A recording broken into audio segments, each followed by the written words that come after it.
അന്നെവിടെയോ നിലത്ത് വീണതായിരിക്കുന്ന രക്തത്തിന്റെ അടുക്കലല്ല നിങ്ങൾ വന്നിരിക്കുന്നത്. ഇന്ന് നിങ്ങൾ ആയിരിക്കുന്നത് പുണ്യാഹ രക്തത്തിന്റെ അടുക്കലത്രേ വന്നിരിക്കുന്നത്. Holy spirit, holy spirit, holy spirit. ആ രക്തത്തിന്റെ പ്രത്യേകത എന്നാണെന്നറിയാമോ?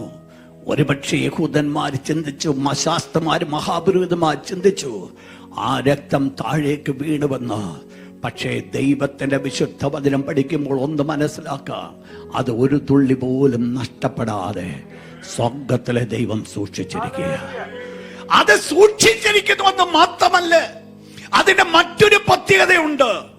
ആ യേശു ക്രിസ്തുവിന്റെ കാൽവരി ക്രൂശിലെ രക്തം അന്ന് 2000 കൊല്ലങ്ങൾക്ക് മുമ്പ് എന്ത് ചെയ്യുവാൻ സാധിച്ചുവോ, ഇന്നും അതേ കാര്യം ചെയ്യുവാൻ മതിയായതാ. അതിന്റെ ശക്തി കുറഞ്ഞിട്ടില്ല, അതിന്റെ വീര്യം കുറഞ്ഞിട്ടില്ല.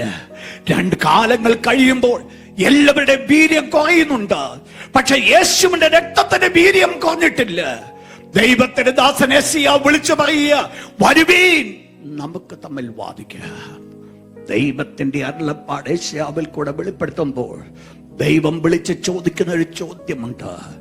നിങ്ങൾ കൊടും പാപിയാകുന്നുവെങ്കിൽ, നിങ്ങളുടെ പാപം എത്ര രക്താംബരം പോലെ ചുവന്നതായിരുന്നാലും, ദൈവത്തിന്റെ വിശുദ്ധ വചനം പറയുന്നത് അത് ഹിമം പോലെ വെളുപ്പിക്കുവാൻ ഈ രക്തത്തിന് ഇന്നും മതിയായതാ.